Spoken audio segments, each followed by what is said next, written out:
오늘은 대손세 공제 이론을 배워볼게요. 어제 분계를 보여드렸는데 그 접목을 잘 시켜야 된단 말이죠. 어제 말씀드렸었던 게 외상 매출을 처음에 했었고요. 분계 기억나시죠? 똑같이 4개 썼는데 외상 매출하고 대손세 공제 받고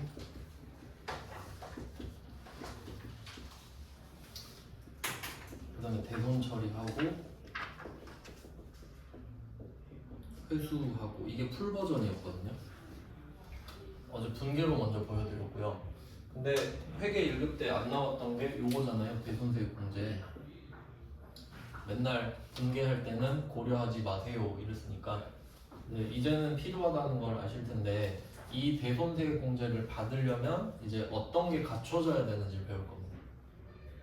그러니까 어제 한 거는 결과만 적은 거지, 그냥 됐다 치고 적은 건데, 오늘은 어떻게 해야 이걸 받을 수 있는지를 배우는 거죠.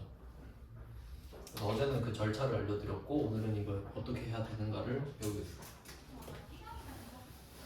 그리고 이게 대손세 공제가 이론에 나오는 것, 제가 세법은 이론을 따로 안 하기 때문에 그 중요한 부분만 조금씩 다뤄드리면, 세법은 범위가 너무 넓어서 이론을 아예 안 했거든요. 이론은 그냥 찍는 게 나아요, 세법은. 근데 아는 건 맞춰야 되니까 요게 좀 관련된 내용으로 어떻게 나올 수 있냐면, 이제 과세 표준이 있고 매출세액이 있다고 해볼게요. 이게 좀 잘 나오거든요, 이론에서. 잘 나오는 건 좀 알려드릴게요. 그러니까 이게 퍼센트로 치면 과세 표준이 100이고 매출세액이 10이잖아요. 그러니까 요거 과세 표준, 이거 되게 중요한 말인데, 과세 표준 이거 아마 회계 1급 때 예시를 들었던 것 같아요. 어떻게 예시를 들었냐면, 과세 표준은 세금을 여기다가 매기겠다 이거거든요. 그러니까 세금을 매기는 기준을 말을 하는 거예요. 그럼 과세 표준 했을 때 뭐 예로 들었냐면, 자동차세.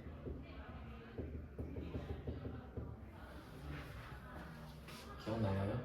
자동차세는 과세 표준이 뭐죠? 배기량. 그러니까 배기량이 크면 많이 냅니다.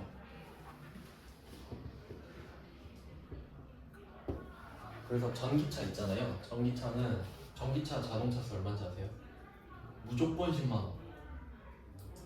배기가 없잖아. 그래서 13만 원이에요. 10만 원에 교육세 30% 붙어가지고 1년에 5%씩 깎아주고. 전기차가 세금 면에서 되게 좋죠. 그 차 중에 수소차도 있잖아요. 넥소라고 아세요? 현대차 넥소란 차가 있는데, 그 차 서울에서 사면 보조금이 3,500 나왔어요. 보조금이 3,500. 어마어마하죠. 근데 수소 충전하는 데가 없어요. 그래서 배기량이 과세 표준입니다. 그럼 얘는 기준이 양이죠. 그러니까 자동차세는 종량세예요. 양을 따라가서 낸다고, 세금을. 그럼 부가가치세 비교해볼까요? 부가가치세는 어디다가 세금 매기죠? 어디다가 10%, 어디다가 0%죠? 공급가액. 내가 공급한 물건의 가격에 때리죠? 공급가액. 그러니까 얘는 공급가액이 과세 표준.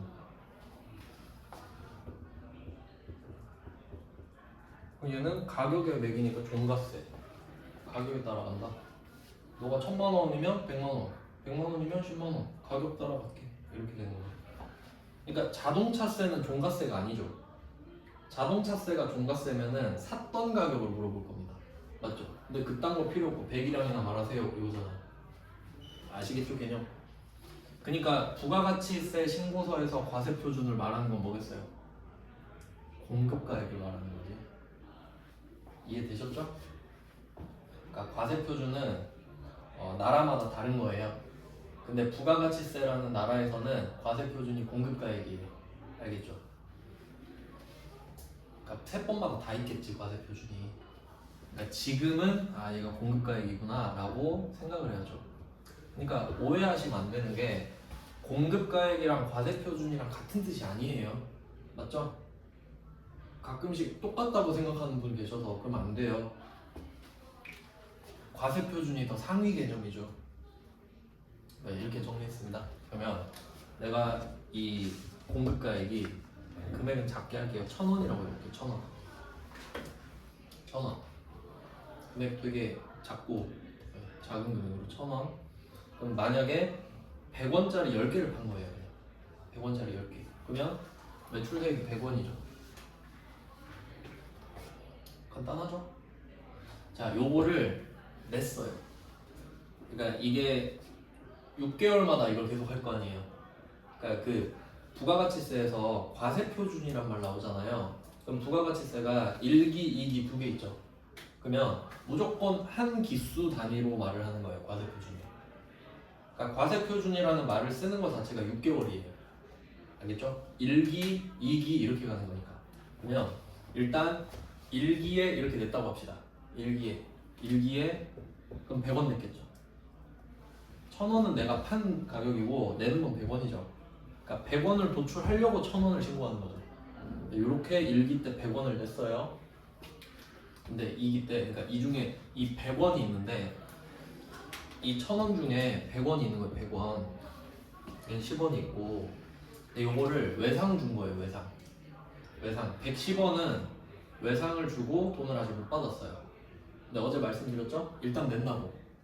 그래서 10원이 포함해서 100원인 거예요. 알겠죠? 그 다음에 이제 2기가 됐는데 돈을 못 주겠다고 한 거야. 대손이 확정돼 버린 겁니다. 상대방이 어떤 모종의 이유로 나는 돈을 못 준다 해서 망한 거예요.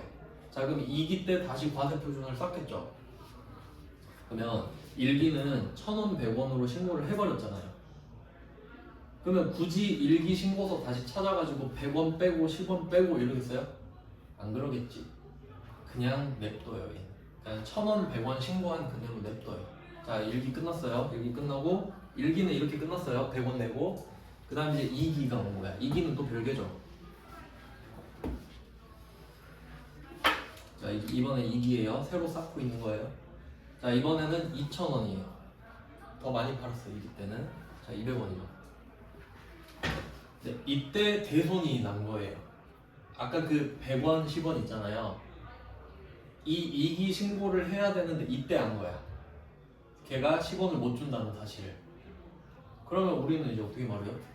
1기 거는 그냥 1,000원, 100원으로 냈는데 그럼 오늘 10원 덜 낼게요. 이렇게 해야 맞지. 그러니까 1기 때 못 받은 건데, 그러니까 거래는 1기에 일어났고 그 거래에 대한 부가세는 냈죠. 10원 포함한 100원으로. 그 다음에 기수가 바뀌어서 이제 별개잖아요. 아까 그 거래랑. 근데 여기서 10원을 빼준다고. 세액공제잖아요. 대손 세액공제죠. 그러니까 지금 여기서 10원만 빼주는 거야. 그러니까 여기서 포인트는 뭐냐면 당연한 말 같잖아요. 내가 일기 신고서를 굳이 까서 뒤집을 필요는 없잖아요. 지금 10원 덜 내면 되니까 나는. 여기서 포인트는 뭐냐면 과세표준은 미공제거든요. 과세표준 미공제.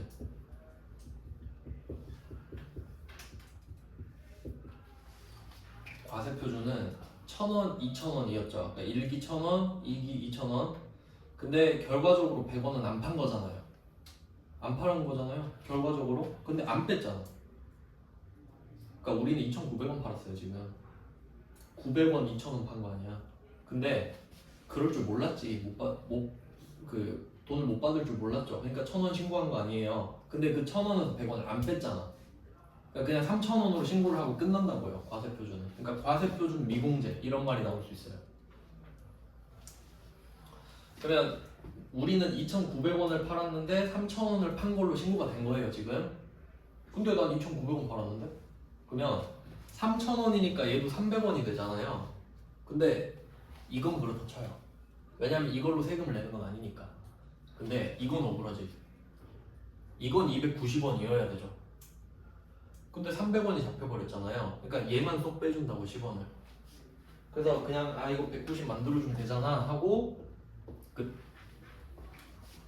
결론. 과세표준에서 공제를 안 하니까 대손 세액에서 공제를 한다. 그러니까 이름이 대손세액공제.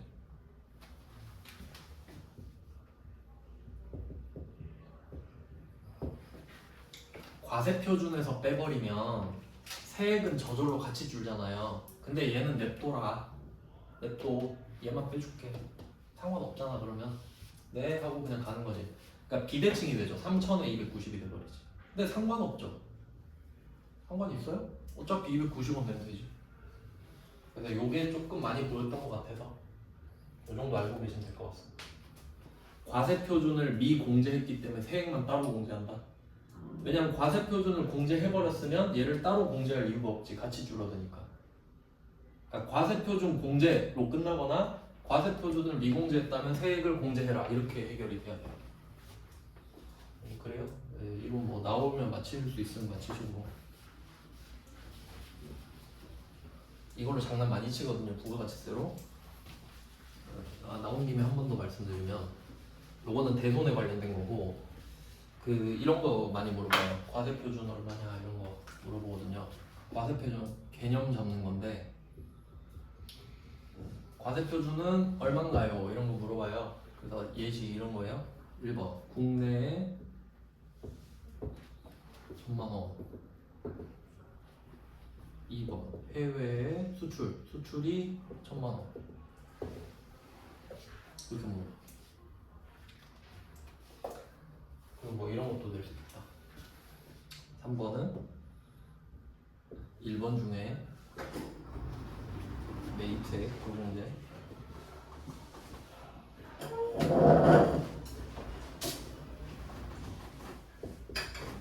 뭐 요런 포맷이 좀 많이 보여요. 이런 포맷 무슨 말인지 한번 해석을 해볼게요. 국내에 1,000만 원어치 팔았어요 물건. 그러니까 공급가액이 1,000만 원이라는 소리지 국내에. 그 다음에 해외에다 1,000만 원 수출한 거예요. 그 다음에 3번은 이 1번 중에 매입세액 불공제 대상 100만 원 있다. 뭐 예를 들어 100만 원은 접대로 줬다든지 뭐 그런 느낌이겠죠.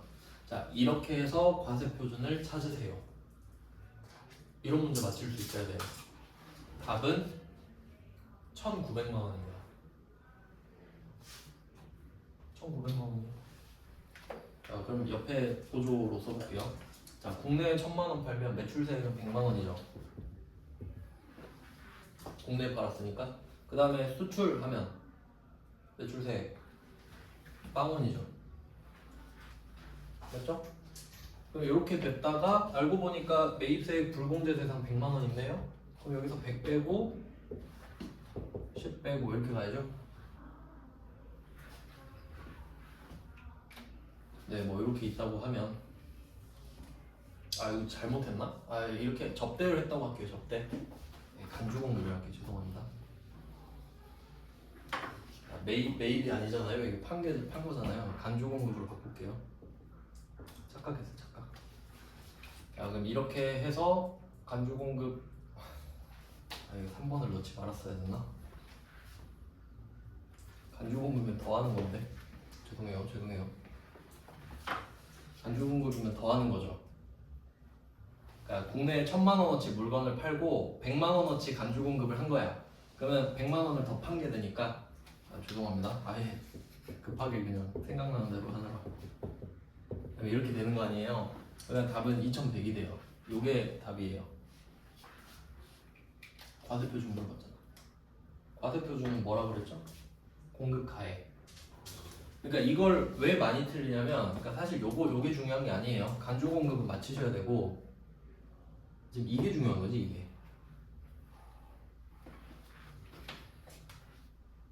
그러니까 사람들이 이렇게 생각해요. 매출세액이 없는 건 없다 이렇게 생각해 버리는 거야.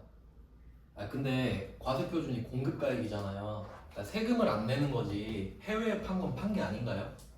아니지. 그러니까 과세표준을 물어본 거는 네가 얼마만큼을 팔았냐 이 말이지 세금을 얼마 내냐가 아니에요. 알겠죠? 그러니까 매출세액은 잘 맞히거든요 사람들이. 왜? 그대로 나오니까. 과세표준을 틀려버려요. 이걸 빼버리거든. 네, 맞출 수 있죠? 과세표준 나온 김에 같이 봤습니다. 그러니까 뭐 간주공급이나 매입세 불공제는 알아서 좀 하시고요. 방금 제가 잘못 말했는데 이런 느낌으로 좀 많이 낸다라는 겁니다. 이런 느낌으로. 자 이제 본 게임으로 가겠습니다. 대손세 공제 신고서. 그러니까 대손세 공제 신고서를 부가가치세 신고서랑 같이 넣어서 인정을 받아야 대손세 공제를 받는 겁니다. 그리고 회계 처리를 하는 거죠. 알겠죠? 실제로 그 일이 일어나고 나서 장부에 적을 수 있다는 겁니다. 희망사항을 적는 게 아니라 해놓고 결과가 완료되면 적는다는 소리지. 네, 그럼 어떻게 받을 수 있나 볼게요. 사실 이게 더 중요하죠. 어떻게 해야 되는지가 더 중요한 거 아니에요? 그럼 대손세 공제 신고서 2번이죠 이게?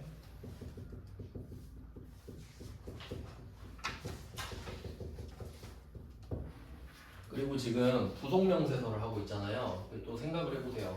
우리가 부가가치세 신고서를 내는 거예요 지금. 1년에 4번 내죠? 1기 예정 확정, 2기 예정 확정. 그걸 낼 때 판 거, 산 거 다 신고하잖아요. 판 거, 산 거. 근데 신고서에 판 건 다 나와요. 카드로 판 거, 현금영수증 판 거, 세금계산서 판 거, 심지어 증빙 없는 것들까지. 판 거는 다 나와요. 근데 산 거는 세금계산서밖에 안 나온다 했죠. 그러니까 카드 산 거, 현금영수증 산 거 모아서 같이 내죠. 저 이것도 빼주세요. 그게 어제 배웠던 신용카드 수령명세서. 그다음 두 번째, 저 돈 못 받았는데 이것도 같이 빼주세요. 이것도 같이 내야지. 그러니까 이런 걸 내야 세금을 덜 내잖아요. 그러니까 그 느낌을 좀 기억하셔야 된다고. 아, 이걸 내야 세금을 덜 내겠구나. 그 결과만 여기 쏙 적는 거고. 네, 그러면 순서 얘는 아마 얘가 빈도수가 제일 높아요. 시험에 나올 확률이. 그러니까 원래 얘 1번으로 했었거든요. 근데 2번으로 뺀 이유가 어제 배운 거 있죠. 신용카드 그거는 실무에서 너무 중요하니까. 우리가 카드로 사고 현금영수증으로 사는 건 일상적인 일이잖아요. 근데 대손 처리하는 건 일상적이진 않죠. 내가 채권해서 잘할 수도 있지. 그러니까 제일 실제로 중요한 걸 1번으로 넣었어요. 그러니까 뭐 빈도수도 그렇게 적지도 않고. 그래서 얘를 2번으로 뺐습니다. 대손 없는 회사도 있으니까. 자, 그럼 얘는 절차가 되게 중요한데 제가 여러 가지 책을 본 결과 책을 안 쓰는 이유가 그겁니다. 책 보고 공부하다가 골로 갈 것 같아요. 책에 제가 입맛에 맞는 책이 한 권도 없어서 제가 아예 그냥 따로 설명을 드리겠습니다. 자, 순서를 알려드릴게요. 첫 번째 뭘 해야 되냐면 내가 대손세 공제를 한다는 소리는 대손이 확정된 겁니다. 그러니까 제가 돈을 못 받게 된 거예요. 그러면 그 못 받게 된 사유들이 있을 거 아니에요. 근데 대부분의 책들이 사유를 먼저 딱 써놔 버리더라고. 근데 그게 맞긴 한데 사실 제일 중요한 건 기간이거든요. 그러니까 이게 10년만 기다려줘요. 한번 잘 생각해 보세요. 여러분이 국세청이에요. 그럼 10년 전에 누가 물건을 팔고 부가세를 냈대요. 그러니까 100만 원짜리 물건 팔고 10만 원을 냈었대. 10년 전에. 근데 지금 이 돈을 못 받게 됐다는 거야. 10년을 끌다가. 그러니까 10만 원을 달라는 거죠. 우리 입장에서 아니 언제적 얘기를 하는 거야? 이러지 않을까요? 너무 오래되면 안 되죠. 근데 10년까지는 돼요. 10년까지는 돼요. 근데 만약에 20년 전 일이래. 그건 좀 아닌 것 같은데요, 선생님. 이런 말 나오지 않을까요? 그러니까 사유 이전에 기간부터 확인을 하고 오라 해야 맞지. 근데 대손 사유를 확인해서 된다 했는데 20년 전이에요. 그럼 안 될 거 아니야. 그러니까 10년 되는지 안 되는지부터 따지는 게 제일 중요하거든요. 근데 그걸 첫 번째로 써놓은 책이 없더라고요. 네, 그래서 저는 이걸 첫 번째로 말을 하겠습니다. 기간. 그러니까 공제 가는 기간이라고 그냥 기간이라고 할게요. 세액공제를 받을 수 있는 기한이라고 하겠습니다. 기한 마지막 날만 있으면 되니까 이날까지 됩니다. 요거니까. 그리고 이거를 문구를 문구 되게 긴데 제가 일단 문구를 한번 써보고 정리를 해볼게요. 그리고 정확한 문구는 아셔야 되니까 원래 한번 일단 읽어볼게요. 뭐라고 나오냐면 써놓지도 않았네. 재화나 용역의 공급일로부터 10년이 경과된 과세 기간의 확정 신고일까지예요. 뭔 소리야? 이렇게 되죠. 그러니까 한번 써볼게요. 그냥 결론은 공급일. 공급일부터, 그러니까 공급일에 10년을 더하라 이거예요. 공급일에 10년 더하고 그 10년을 더한 과세 기간 있잖아요. 그러니까 1기 아니면 2기일 거 아니야. 그러니까 무슨 말이냐면 지금 23년 1기죠. 그럼 오늘 공급을 했다면 10년 뒤의 과세 기간은 2033년 1기겠지. 맞죠? 그리고 그 기간에 확정 신고 기한 그렇게 끌고 가는 거야. 그래서 10년이 된 과세 기간의 확정 신고 기한 이렇게 돼요.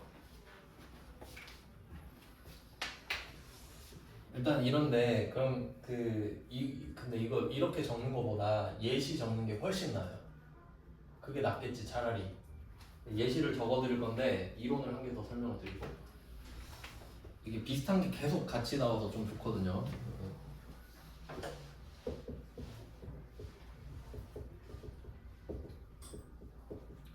자, 여기 또 일기 예정 확정을 갖고 왔습니다. 자, 우리가 일기 예정 신고를 할 거예요. 4월에 다음 달에 하게 됩니다. 그러면 이때 내가 납부세액이 떴어요. 납부세액이 얼마인지 모르겠는데 그럼 납부세액이 뜨면 내줘. 내는 거예요. 근데 만약에 환급세액이 뜨면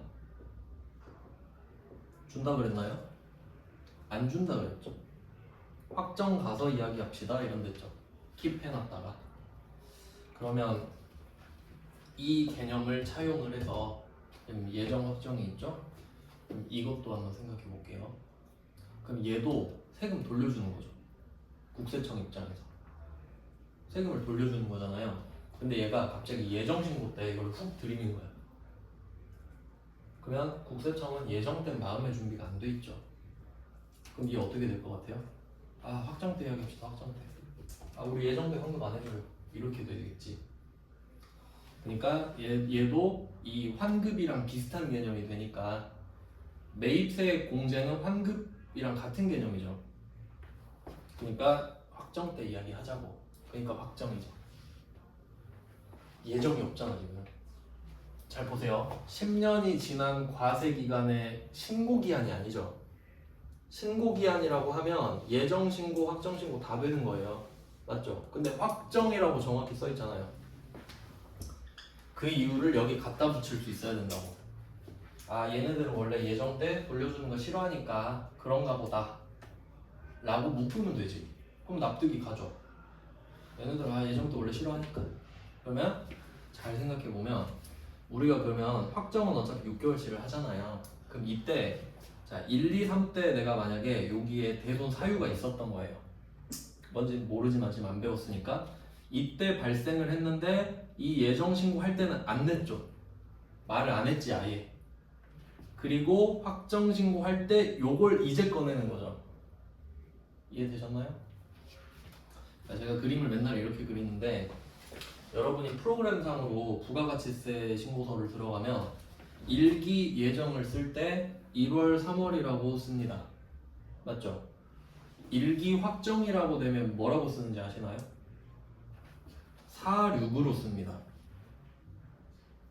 그러니까 이걸 구분 잘 하셔야 돼요. 실제로는 6개월입니다. 실제로는 6개월이에요. 근데 실질적으로 하는 건 4에서 6인 거 맞죠? 1, 2, 3은 이미 돼 있잖아요. 그러니까 프로그램상에 이렇게만 쓰거든요.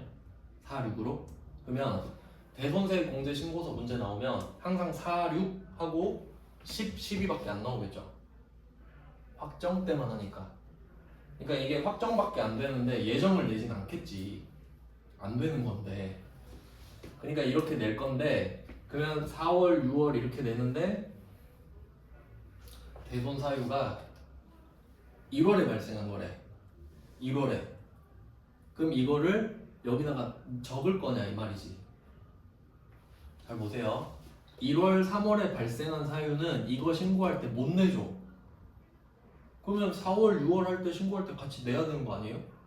그럼 1월, 3월에 발생한 대손 사유 절대 너 못 받아? 그러면 안 되지. 그러니까 프로그램상에 일기 확정이라고 하면 숫자는 4에서 6으로 적지만 실제 기간은 1에서 6을 적어야죠. 그럼 예정된 거 평생 못 봤잖아요. 이해돼요? 그러니까 요걸 이해를 하고 문제를 풀어야 돼요. 이걸 이해를 못하면은 진짜 별별 질문이 다 나옵니다. 그러니까 문제만 푸는 거예요. 계속 이해도 안 되는데 아무 의미 없잖아요. 왜냐면 이게 응용하면 되게 어렵게 낼 수 있거든요. 최근에도 좀 이상한 문제를 한번 냈었어요. 일단 이거 이해해야 되니까. 그러면 예정 때는 안 해주니까 확정 신고할 때 예정 때 밀렸던 걸 한 방에. 그러니까 일기 확정 때는 4월, 6월로 쓰잖아요. 근데 실제 해결해야 되는 건 1월부터 6월 것까지를 해결해줘야지. 4, 6에 1, 6을 해결하고 그러면 10, 12에 7에서 12를 해결해야겠죠. 이거 이해해야 돼요. 예정 때 안 해준다는 걸로 다 끄집어낸 거예요. 예정 때 환급 안 되니까 너 하지 마. 그러니까 대신 예정 때 건 기다렸다 확정 때 같이 해. 이렇게 가야 맞지. 이해해야 돼요. 진짜 중요한 거예요. 네, 그러면 1월에 발생한 거는 예정 신고할 때 안 내죠. 안 받아주니까. 받아주질 않으니까 안 냈죠. 그럼 일기 확정할 때 같이 내면 되죠. 1월 거를. 그러면 이것도 생각해 봅시다. 이게 최근에 시험에 나왔더라고요. 그럼 내가 이거를 1월에 대손 사유가 발생했어요. 그러면 일기 확정 때 하면 제일 좋죠. 깜빡한 거예요. 그럴 수도 있죠. 그러면 1기가 끝나버린 거죠. 그 다음에 2기가 됐어요. 그럼 2기 예정은 또 안 되겠죠. 그럼 2기 확정 때 1월 1일 걸 한 거야. 그럼 국세청이 받아줄까 안 받아줄까? 10년 지났나요? 안 지났죠. 그럼 돼 안 돼? 그러니까 이해해야 된다. 최근에 어떤 모범생이었는데 기출문제를 풀었는데 이런 문제가 있었대요. 이런 식으로 1기 때 발생한 건데 2기 때 이야기를 했다는 거야. 그러니까 2기 문제를 내놓고 1기 때 했어야 되는데 못했던 거를 말했다는 거지 지금. 그럼 돼요 안 돼요? 되잖아. 그때 안 된다고 돼 있었대 답이. 그러니까 제 생각엔 출제자가 이 문제를 이해를 못한 겁니다. 맞죠? 아니 딱 그때만 돼? 그럼 10년 왜 있는데? 10년을 왜 붙여놓은 거죠 도대체? 그럼 10년을 기다려준다는 말은 어떻게 된 거야? 거짓말쟁이에요? 이해되셨나요? 지금 출제자가 문제 이해 못한 것 같지? 그러니까 이 본질을 이해하셔야 된다고. 그러니까 지금 우리가 배우고 있는 거는 가장 빠른 시기를 배우는 거예요. 할 수 있는 가장 빠른 시기. 그러니까 1월 1일 건데 예정 때 안 해주니까 가장 빠른 게 확정 때부터 된다는 소린데 그러면 가장 늦게는 10년이잖아요. 그럼 그 사이 다 되지. 알겠죠 무슨 말인지? 그런 좀 그이 같은 문제를 낸 적이 있다고 합니다. 보고 서로 같이 어이없어 하고 웃었거든요. 다행히 제 말이 뭔 말인지 이해를 하는 학생이어가지고. 근데 이해 못하는 학생은 서로 또 힘들죠. 네. 그래서 일단 1번이 제일 중요하다. 그러면 오늘 날짜로 한번 해볼게요. 오늘 날짜. 이게 예시가 제대로 된 게 딱 하나는 있어야 됩니다. 왜냐면 여러분 이거 적어놓고 한 달 뒤에 본다고 생각해봐요. 막 이게 떠오르겠어? 절대 안 떠오릅니다. 그냥 처음부터 다시 배워야 돼요. 그냥 아무 의미가 없어. 까먹어 버리면. 근데 예시를 써놓으면 기억이 날 수 있거든요. 한번 해보겠습니다. 공급일을 오늘로 할게요.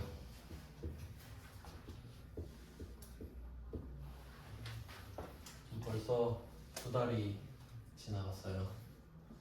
시간이 진짜 빠르죠. 이러다가 내년도 오겠죠 또. 9일? 네, 오늘 공급을 했어요. 자, 그 다음에 이게 또 중요한데 내가 오늘 물건을 팔았단 말이죠. 대손 확정이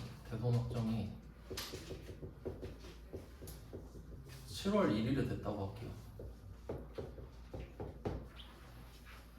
그러니까 3월 9일에 외상을 줬어요. 그리고 6개월 뒤에 갚기로 했거든요. 6개월 뒤에 기다리고 있었죠. 6개월 지나갈 동안. 근데 갑자기 얘가 7월 1일에 미안 나 파산 이렇게 된 거지. 자, 그럼 우리는 언제까지 이거를 대손세액 공제를 받을 수 있을까? 이 이야기 하는 거거든요. 자, 그럼 기준이 얘인가요? 얘인가요? 여기 뭐라고 써있나 한번 봐봐요. 뭐라고 써있죠? 얘가 기준이에요. 알겠나요? 그러니까 이유도 한번 생각해 볼까요? 그러니까 저는 이런 거 되게 이유가 궁금하거든요. 왜냐면 알아야 나는 이해할 수 있고 안 까먹으니까. 그냥 공급일 한번 까먹어요. 100%입니다. 이거 딱 대손 확정이 더 끌리죠. 저는 이렇게 생각했어요. 물건을 판 날은 확실한 증거가 있습니다. 세금 계산서. 맞아요? 그리고 이 날로부터 10년 하면은 안 변하잖아, 절대. 그 뒤 기간이. 근데 만약에 내가 공급을 23년 했는데 10년 뒤에 대손 확정 났대. 그럼 또 10년 기다려야 돼? 그렇잖아요. 공급일이 2023년인데 33년에 와갖고 저 대손 확정됐어요. 33년에. 그래서 43년에 가는 거야. 이거 좀 아닌 것 같잖아요. 그러니까 그냥 공급일 기준으로 합시다. 네가 대손을 5년 뒤에 당하든 10년 뒤에 당하든 난 공급일로부터 10년을 기다린다. 그럼 오래 기다릴 필요가 없잖아. 그러니까 세법은 국세청 기준으로 생각하는 게 좋아요. 국세청이 유리한 방법을 선택하겠지. 그럼 짧게 기다리는 게 유리하잖아요. 그럼 짧게 하려면 어떻게 공급일로 하면 되지. 그럼 딱 공급하는 순간 정해져 버리죠. 그 뒤로는 안 돼 어차피. 길어질 수가 없다는 거지. 그래서 저는 이렇게 생각을 하니까 이제 안 헷갈리죠. 아시겠죠 무슨 말인지?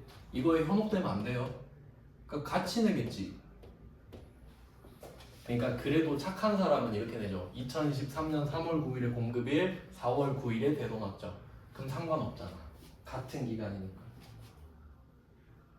그럼 착한 사람이죠. 근데 나같이 이렇게 7월 1일 내면은 아 뭐지 이렇게 되잖아요. 그러니까 알아야지. 알아야 안 헷갈리죠. 그러니까 뭐 필요 없다 이거는. 여기부터 10년 갈 건데 이렇게 가야죠. 이해되셨죠? 네, 그럼 여기에 10년을 더해봅니다. 2033년 3월 9일이에요.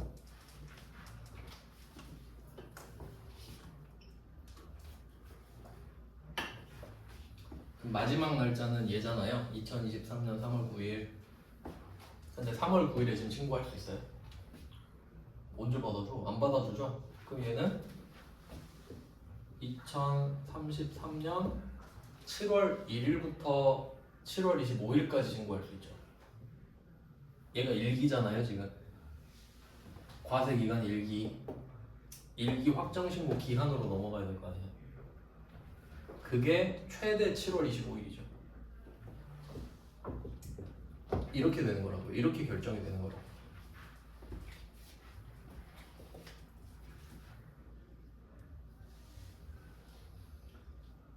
어떤 느낌인지 아시겠나요? 그러니까 이게 10년 뒤에 날짜를 내진 않겠지만 알아야 마음이 편하잖아요.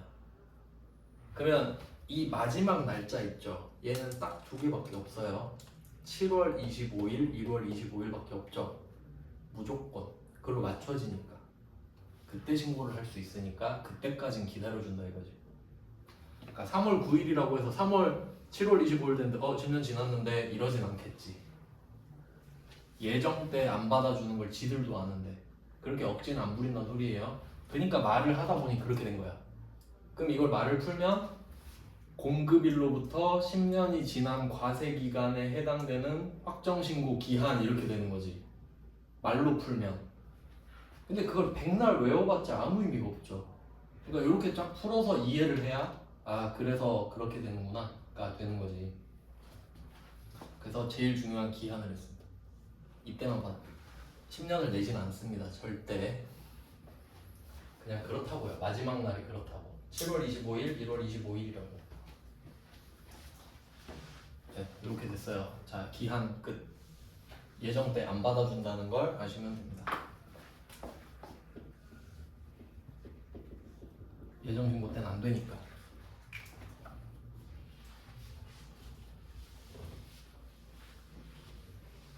자, 1번을 끝냈습니다. 그러니까 보통은 10년만 확인하면 돼요. 그냥 보통 한 길어봤자 2, 3년 이러거든요. 그냥 10년 안 지났네? 패스. 이렇게만 봅니다. 다음 두 번째, 저당권. 저당권의 여부입니다. 저당권 설정 여부입니다.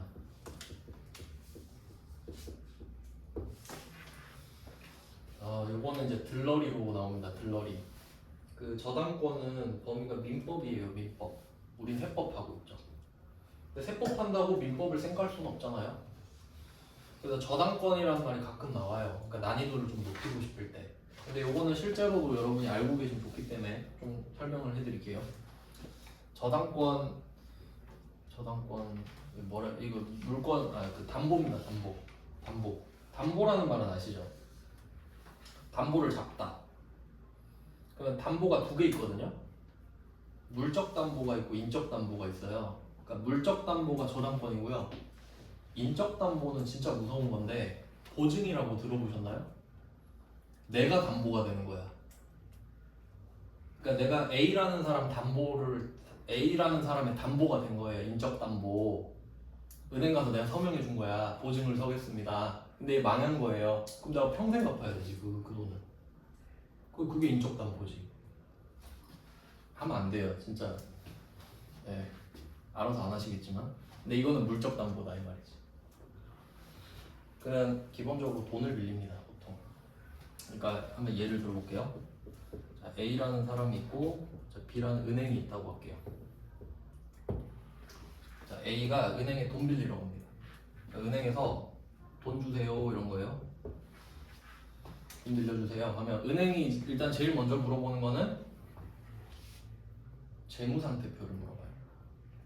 너의 재무상태표엔 무엇이 있니? 이렇게 물어본단 말이죠. 혹시 뭐 아파트나 땅 같은 거 없으세요? 이렇게 물어봐. 그럼 내가 지금 1억 빌릴 거거든요. 1억. 그럼 실제 금액으로 치면 은행은 한 1억 5천 정도의 담보를 잡습니다. 왜 그렇겠어요? 손해보면 안 되니까요. 그러니까 무리하면 2억까지도 가능하겠죠. 한 1억 7, 8천까지도 되겠네요. 그럼 은행이 이걸 보더니 그 아파트 있으시네. 그럼 지금 거주하시는 아파트 담보로 좀 잡을게요. 이렇게 말을 해요. 혹시 못 갚으시면 이렇게 하려고. 그래서 담보로 집을 준다고 하겠습니다. 집 2억짜리라고 할게요. 그러면 이 건물을 내가 뭐 비밀번호를 알려주고 그런 개념이 아니겠지. 서류상으로 작업을 하거든요. 그래서 이 사람은, 그러니까 A가 지금 불리한 거죠. 이 사람이 저당권을 설정해 주는 겁니다. 그러니까 저당권이라는 걸 만들어 주는 거지, 이 사람이. 자기가 손해를 보는데도 불구하고. 그러면 얘가 설정을 해줬으니까 은행은 그 권리를 갖게 돼요. 그러니까 저당권자가 됩니다. 권리를 갖고 있으니까. 그리고 이거를 등기에 쳐요. 등기. 그러니까 등기가 보통 소유권 이전할 때 치는 건 알고 계시죠? 주인 바뀌었을 때 그 갑구, 을구가 있는데 갑구가 소유권이고 을구가 이런 권리들이에요. 그러니까 주인은 너지만 너 돈 못 갚으면 내가 저당권 있어. 이게 따로 적혀 있어요. 그러니까 여러분 집 살 때 저당권 걸려 있다. 그럼 바로 가야 돼. 저당권 묶여 있는 거 사면 안 되지. 그 값을 빼고 사거나 내가 이 돈을 갚아야 될 수도 있는 겁니다. 실제로 되게 중요한 거예요, 이거. 그럼 이렇게 된 거예요. 그러니까 은행 입장에서는 담보대출이 제일 좋은 거죠.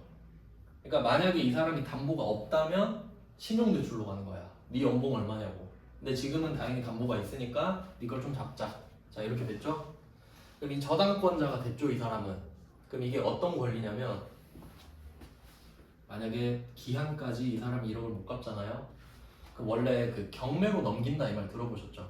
그러니까 경매로 넘어가는 건 두 개가 있어요. 첫 번째는 내가 개인적인 돈을 안 갚았을 때, 두 번째 세금 안 냈을 때. 그럼 그게 뭐 빨간 딱지 붙인다 그러잖아요. 그럼 그 경매로 다 보내는 거거든요. 근데 원래는 그거 하려면 법원의 허락을 받아요.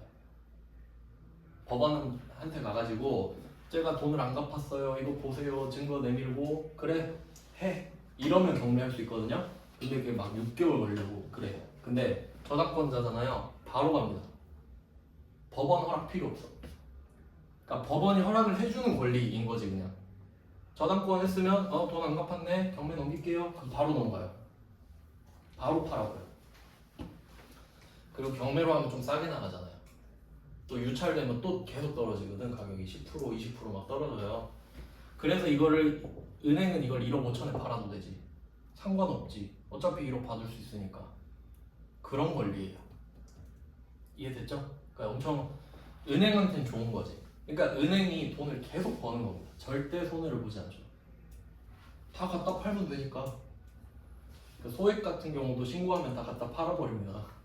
집에 뭐 맥북 이런 것도 다 갖다 팔아버려. 네, 이런 권리예요. 자, 그럼 우리가 지금 돈을 빌리는 건 아니잖아요. 그럼 이제 정신을 차려서 대손이랑 연결을 해야 돼요. 우리는 상대방한테 물건을 지금 건네준 상황이고 쟤가 돈을 안 갚은 상황이죠. 그럼 이거 어떻게 보면 내가 돈 빌려준 거랑 비슷하지 않나? 맞죠? 내가 빌린 게 아니라 빌려준 게 되는 거죠 지금. 그러면 우리가 이 자리로 들어가는 거야. 이게 나야. 이게 나야. 나, 너 이렇게 할게요. 그대로 자리 이것만 바꿨어요. 그리고 똑같이 하면 되겠다. 그러면 야 너 빨리 1억 줘. 외상매출금 1억 줘. 근데 얘가 돈 안 갚기로 소문난 애예요. 그래서 내가 2억짜리 아파트에 담보를 걸어놨지. 회사 건물에다가. 이런 상황이죠. 자, 그러면 이제 생각을 해볼게요. 저당권 설정 여부는 설정이 돼 있다 안 돼 있다거든요. 근데 내가 너한테 1억을 받아야 되는데 얘가 파산 선고 받아버린 겁니다. 자, 그럼 대손이 확정됐죠. 돈을 못 받잖아요. 파산 당한 애한테 돈 달라고 못 하니까. 그러면 우린 이 1억을 못 받습니다. 너한테요. 근데 절대 못 받나요? 요거 팔면 되지. 자, 그럼 문제에서 이렇게 나와요. 너한테 외상매출금 1억이 있는데 대손이 확정되었다. 하지만 저당권을 설정해놨지롱. 이렇게 되는 거예요. 그리고 이거를 국세청 직원한테 가서 말해요. 저 너한테 1억을 못 받았어요. 대손이 확정됐지 뭐예요? 파산 선고 받아서? 근데 저 저당권 설정해놨어요. 라고 하면 국세청 직원이 뭐라 그러겠어요? 그럼 빨리 경매 넘기고 돈 받으세요. 왜 나한테 말하지? 이렇게 나와야 되죠. 그러면 저당권이 설정이 돼 있으면 돼요 안 돼요? 대손세액공제 받을 수 있어요 없어요? 못 받지. 아니 대손세액공제는 돈을 못 받았을 때 부가세라도 돌려줄게 이런 개념인데 얘는 1억을 다 받잖아요. 뭐하러 부가세를 빼줍니까? 그러니까 얘는 돈을 받은 거예요 정상적으로. 얘한테 받은 거 맞죠? 그러면 대손이 아니지 이거. 결론. 저당권이 그러니까 내가 저당권자면 내가 저당권을 설정하는 건 아니죠. 그러니까 내가 저당권자면 대손세액공제를 못 받는다라고 결론을 내리면 돼요. 알겠죠? 결론. 저당권자는 설정자 아니에요. 우리 저당권자. 권리가 있는 사람이니까 내가. 저당권자는 대손세액공제를 못 받지. 왜냐면 돈을 다 받으니까.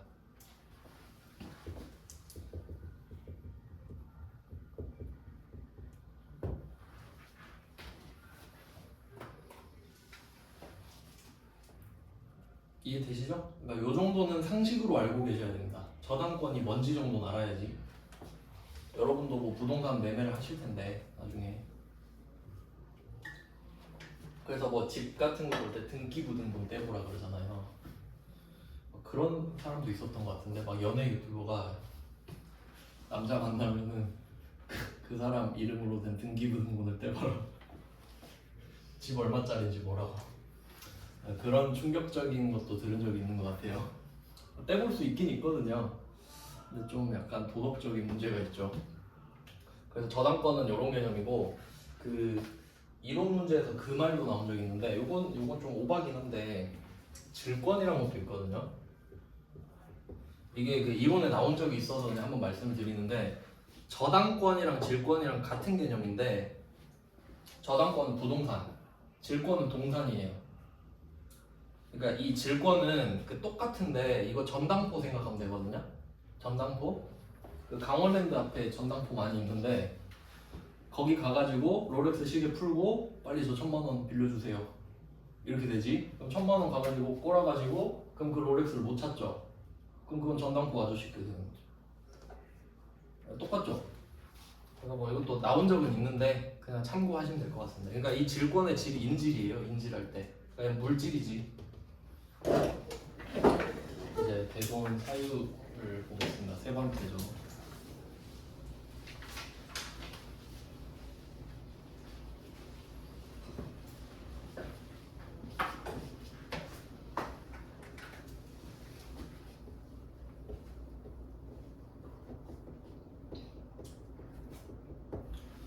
이렇게 봐야 됩니다. 그러니까 10년이 지났는지 안 지났는지 안 지나야 되죠. 10년이 안 지났는지 보고 저당권이 없는지 보고. 그러니까 10년이 지나면 안 하는 거고 저당권이 돼 있어도 안 하는 거니까 10년이 안 지났고 저당권이 없는 거 확인하면 이제 대손사유입니다. 그러니까 그 앞에서 벌러지면 그냥 끝인 거고 통과하면 여기까지 데리고 오는 거예요. 자, 이제 그 사유를 보겠습니다. 대손사유는 일단 제일 중요한 게 그 부도입니다. 부도.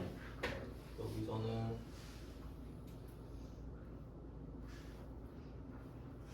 부도 발생일로부터 6개월 이상 경과거든요. 부도 발생일. 부도 발생일이라고 해도 되고 부도 확인일이라고도 나옵니다. 부도 발생일에서 6월이 경과해야 돼요. 6개월 경과해야 된다는 소리입니다. 경과.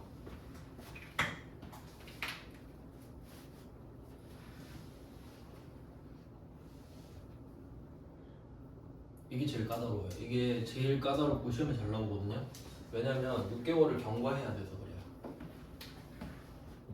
6개월을 경과해야 되기 때문에 이것만 없으면 쉬운데 그러면 상황을 한번 생각해 볼게요. 지금 무슨 일이 일어나고 있는지. 일단 부도 발생일이라고 돼 있어요. 제 책에는 부도 발생일이라 돼 있는데 근데 제 기억으로는 문제를 풀 때 부도 확인일이라고 나오거든요. 그럼 일단 이게 왜 같은지부터 이해를 해야 되는데 부도가 발생했다는 거는 그러니까 내가 수표나 어음을 받아놓은 상태예요. 수표나 어음을 받아놨는데 그럼 이걸 은행에 갖고 가서 바꿔야 된단 말이죠. 근데 갔는데 돈이 없대. 그게 부도 발생이죠. 그럼 그 부도 발생은 어떻게 아냐면 그러니까 만약에 이게 부도 수표인데 은행에 안 가면 모르죠. 이게 부도가 났는지 아닌지 내가 어떻게 알아. 그러니까 은행원한테 가야 알 수 있죠. 그럼 갔는데 은행원이 확인해 주죠. 그러니까 그게 발생일이지. 확인을 해야 발생을 한 걸 아니까. 그럼 그렇게 이해하시면 돼요. 그래서 가서 확인했는데 부도네. 아 부도 발생했구나 이렇게 되는 거지. 그래서 뭐 같은 뜻이 되는 거고요. 그리고 여기서 포인트는 6개월 간 거야. 왜 그런지 또 생각해 보면, 그러니까 부도가 돈이 없는 거거든요, 그냥. 근데 부도 자체가 엄청난 큰 일은 아니에요. 왜냐면 내가 만약에 1억짜리 수표를 갖고 있었어요. 뭐 어음이나 수표. 그럼 은행 가서 달라고 했어요. 근데 통장에 돈이 없는데? 이러는 거야. 그래서 내가 전화해가지고 야 너 왜 돈이 없대 부도 났어 이렇게 말을 하니까 아 미안 지금 입금할게 이럴 수도 있죠. 깜빡했어 이럴 수도 있잖아요. 그러니까 부도 자체가 엄청난 큰일은 아니에요. 이해됐죠? 그냥 걔가 깜빡했을 수도 있다고. 그러니까 6개월 있다가 오라 그러는 거예요. 그러니까 네가 부도가 났는데 6개월이 지났는데 또 오면 아 그땐 진짜 못 받은 걸로 해줄게. 근데 얘가 다음날 입금해 줄 수도 있잖아요. 그러니까 그냥 최초 부도로는 인정 안 해준다 이런 느낌으로 생각하면 돼요. 제 생각인데 뭐 그렇게 이해하시면 돼요. 그러니까 얘만 부도 발생일 자체에 신고를 하는 게 아니라 6개월을 기다렸다가 그 날짜에 해당하는 신고 기간을 하는 거예요. 그러니까 다음 기수에 하겠지. 그러니까 오늘 부도 확인을 했으면 다음 기수 2기 때 가가지고 신고하고 있겠죠. 지금은 6개월이 절대 안 지나니까 이렇게 해석이 되는 거예요. 그러니까 시험 문제 내기 좋다. 그러니까 얘는 6개월을 세어야 하는 일이 생기기 때문입니다. 그러니까 날짜 세는 법도 알아야 되는데 한번 생각해 볼게요. 오늘 3월 9일이죠. 네, 6개월을 경과시켜 볼게요. 과자는 지날 과자입니다. 그러면 6개월을 더 해볼게요. 그냥 6개월 더 하면 9월 9일이죠? 북한 기념일이죠? 구구절. 그럼 9월 9일이네. 자, 그럼 이때는 6개월이 딱 되는 날이고요. 자, 여기다가 하루를 더해야 경과. 지난 거. 그러니까 6개월 하루. 6개월 하루. 알겠죠? 경과. 지나고 오세요니까. 그러면 이걸 뭐 굳이 왜 알아야 되는지 생각해 볼게요. 어차피 우리는 공급일이 앞날이고, 그리고 10년 뒤에 7월 25일, 1월 25일이 끝날이죠. 그러니까 어차피 시작과 끝은 정해져 있거든요. 근데 이걸 굳이 왜 파악을 해야 되냐? 대손 사유가 발생한 날을 써야 됩니다. 신고서에. 신고를 할 때 저 이게 몇 월 며칠에 발생해서 지금 신고합니다 해야 될 거 아니야. 그러니까 알아야지 이거를. 그러면 3월 9일에 부도가 발생했거든요. 그러면 1기 때는 신고 못하죠. 그럼 2기 거를 그러니까 내년 1월에 신고하겠네. 맞죠? 내년 1월 1일부터 1월 25일까지 그때 신고할 때 날짜를 9월 10일로 적어서 낸다고. 대손 사유가 발생한 날을 6개월이 지나야 발생하잖아요. 대손 사유가. 알겠죠? 무슨 말인지? 그래서 6개월 하루. 네, 그리고 또 날짜 셀 때 중요한 게 하나 있는데, 그러니까 지금은 9일이니까 9일은 매 달에 다 있죠. 근데 매 달에 다 없는 날도 있죠. 31일, 30일도 그렇고 29일도 그래요. 왜냐면 2월 28일이니까. 그러면 만약에 내가 2월 28일에 부도 났을 수도 있잖아요. 그럼 여기다 6개월을 더 해볼게요. 그럼 이게 조금 헷갈린단 말이죠. 그러면 그냥 더하면 8월 28일이거든요. 근데 얘는 28일이 뭔 의미냐면 말일의 의미가 있는 거예요. 그냥 28일이 아니라 말일. 그러니까 말일은 그래도 좀 가오가 있는 애거든요. 그러면 말일끼리 맞춰줘야 돼요. 그러니까 얘는 6개월이 8월 말일이에요. 8월 28일이 아니라. 알겠죠? 얘 가오가 있다니까. 말일. 내가 그냥 28일이 아니고 마지막 날이라 이 말이야. 약간 이런 애예요. 그러니까 아다리를 맞춰줘야 돼. 8월 말일. 알겠죠? 그러니까 역으로 이게 6개월째 되는 걸 수도 있잖아요. 그냥 말일이다 하면 된다 이거지. 하여튼 말일은 말일. 그러니까 이렇게 내면 좀 치사한 애예요. 이렇게 내주면 참 좋은데 어차피 6개월 하루. 요거까지만 감안하시면 됩니다. 실제로 세법에는 그 국세기본법인가? 요새 공부를 안 해가지고 국세기본법이란 게 있는데 거기에 날짜 세는 법도 나와요. 왜냐면 세법은 날짜 하루 가지고 세금을 얼마를 더 내냐가 결정되기도 하고 내냐 안 내냐가 결정되기도 하거든요. 그러니까 날짜 세는 법도 나와 있어. 그래서 아마 사람 생일도 있을 거예요. 사람 생일은 그 날부터 센다 뭐 이런 거 있고 초일을 센다 뭐 말일을 안 센다 뭐 이런 것도 있고요. 근데 아마 거기서 본 것 같은데 이해는 납득은 가시죠? 그렇겠구나 하면 돼요. 그냥 6개월 하루. 그러니까 얘가 제일 까다로우네. 날짜를 내가 찾아야 되니까. 자, 이것만 넘기면 이제 다 넘어가요. 그럼 이제 응용 문제를 한번 내봅시다. 공급일이 5년 전. 공급일이 5년 전. 대손 확정은 4년 전. 뭐 이런 느낌이지. 그냥 올해로 할게요. 5년 전에 공급을 했는데 5년. 그러니까 이게 왜 그렇게 될 수 있냐면 이게 10년 원래 5년이었거든요. 이것도 좀 알아두시면 좋은데 한 2년 전인가? 2, 3년 전에는 5년이었어요, 이렇게. 근데 민법상 채권의 그 소멸시효도 10년이거든요. 그러니까 민법에서 돈을 받을 권리를 10년까지 보장해줘요. 근데 그 권리를 보장받으려면 내가 계속 독촉이라는 작업을 해야 돼요. 그러니까 내가 돈 빌려줘 놓고 가만히 앉아 있으면은 그 권리를 보장해주지 않거든요. 근데 내가 독촉을 하잖아요. 전화하고 메일 보내고 편지 쓰고 그럼 계속 10년씩 늘어나. 계속 연장을 해주는 거예요. 왜냐면 난 권리를 행사를 했으니까, 돈 받겠다는 의지를 보여줬으니까. 그래서 아마 그거에 맞춰서 10년으로 늘린 거 같거든요. 민법이 10년이니까 그래 너네도 10년 해라 이렇게 해주는 게 맞으니까. 그러니까 옛날 문제는 5년 이렇게 나올 거거든요. 근데 어차피 5년은 10년이 안 되죠. 그러니까 상관은 없는 거야. 근데 옛날 문제들은 그냥 그렇구나 하고 넘어가시면 돼요. 어차피 상관은 없죠. 5년은 10년 안에 포함이 되고.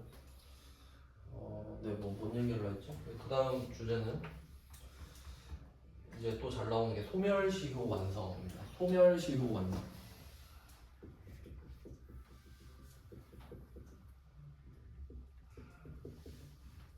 소멸시효 완성. 일단 딱 봐도 법률 용어라는 게 느껴지시죠? 소멸시효가 완성되었다. 그 비슷한 말로는 공소시효라는 게 있죠. 공소를 제기할 수 있는 시효라는 뜻인데, 그건 이제 형법 이야기고, 민법적으로 좀 해보면 소멸의 반대가 취득이에요. 취득이 없는 거고 소멸이 없어지는 거니까. 그러면 제가 취득시효로 한번 이야기해 볼게요. 취득시효. 그냥 이해시키려고. 그 민법에 그런 게 있어요. 그 부동산을 예를 들어 여러분이 길 가다가 무슨 빈 땅을 발견했어요. 관리가 안 되고 있는 것 같은 땅을 발견했어요. 근데 내가 여기다 꽃을 심어봤는데 누가 뭐라고 안 해요. 또 심어서 고구마도 심고 막 심어봤어. 근데 아무도 뭐라고 안 하는 거예요. 어때요? 계속 내가 이 땅을 쓸 수 있죠. 그래서 그거를 이 땅을 내가 내 거인 척하고 20년 동안 계속 막 한 거야. 고구마 키우고 꽃 심고 막 한 거예요. 20년이 딱 지나잖아요.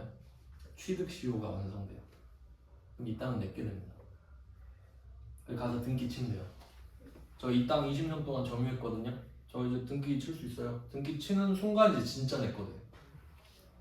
그러면 느낌 아시겠어요? 취득시효는 취득시효가 완성되면 취득이 되는 거야. 알겠죠? 그러니까 20년이 지났으니까 내가 취득을 하게 된 거야. 취득시효가 완성됐으니까. 20년 완성. 그럼 소멸시효가 완성되면 어떻게 되겠어요? 소멸되겠지? 그럼 그것만 알면 돼. 아시겠죠? 그러니까 취득시효가 완성되면 취득이 되는 거고 소멸시효가 완성되면 소멸이 되는 거예요. 알겠죠? 그 법상으로 그냥 그 땅도 내 거 아닌데 법상으로 내게 됐죠? 그러면 이것도 안 없어졌을지라도 법상으로 사라진 거예요 그냥. 그러면 내 채권이 있는데 소멸시효가 완성된 거예요. 그럼 이제 소멸돼 버렸지. 그럼 나 돈 못 받겠죠? 그럼 그 세청 가서 말해. 저와 땡땡 법상으로 소멸시효가 완성됐거든요. 보세요. 없어졌죠? 세액공제 받게 해주세요. 네, 하겠지. 이해됐죠? 그러니까 지금 내가 돈을 못 받아야 세액공제를 받잖아요. 그럼 부도가 났는데 6개월이 지났는데도 못 받으면 나 돈 못 받은 거 맞죠? 그럼 부가세를 떼주겠대.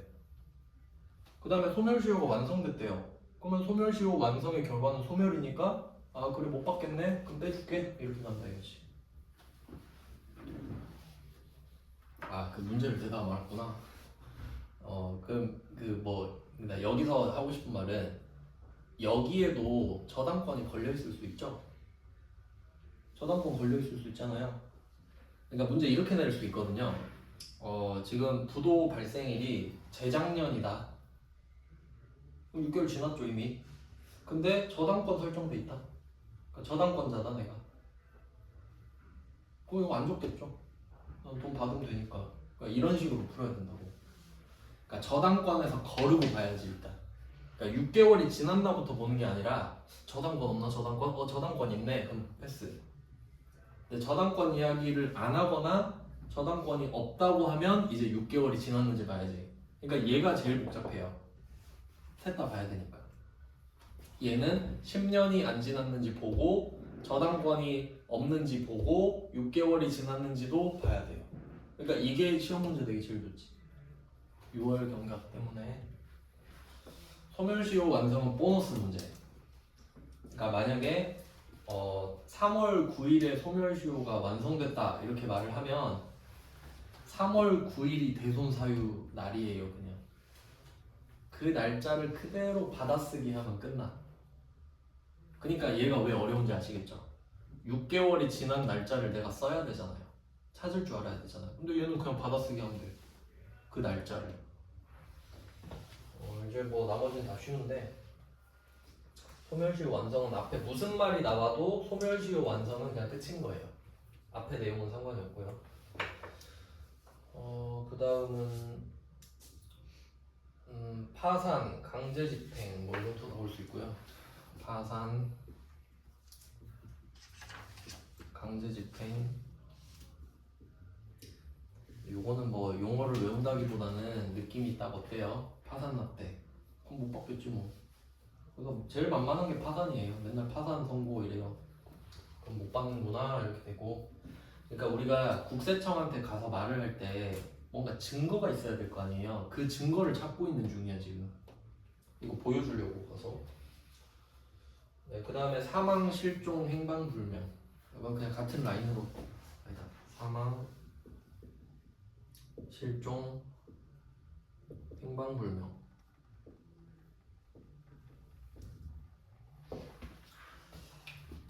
이것도 뭐 어차피 같은 맥락 아니겠습니까? 그러니까 내가 지금 돈을 받아야 되는데 그 사람이 사망, 실종, 행방불명 됐어요. 그럼 국세청한테 말하면 아 이거 돈 못 받겠네 이러겠지. 그러니까 그냥 이것만 그 증거를 내면 돼요. 그 다음에 또 나오는 게 법원이 나오는데 책에는 안 나와 있네요. 뭐 법원의 판결 이렇게 그냥 같이 쓸게요 위에.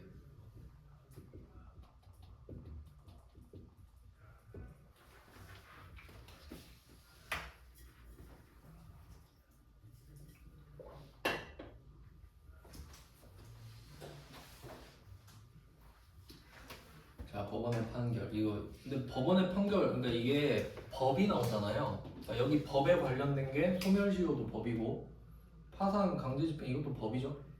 요건 법 아니잖아요. 그러니까 이게 좀 약간 비슷한 라인이긴 해요. 그러니까 그 판사라는 직업 아시죠? 판사. 되게 좀 약간 높은 직업이잖아요. 왜? 판결을 하니까. 저는 그 작년에 처음 알았는데 그 교통사고 과실 비율 있잖아요. 그것도 판사가 잡아요. 보험사 직원이나 그런 사람이 하는 게 아니에요. 그러니까 자기의 의견을 말하는 거지 법원 가서 판사가 해주는 비율대로 가는 거예요.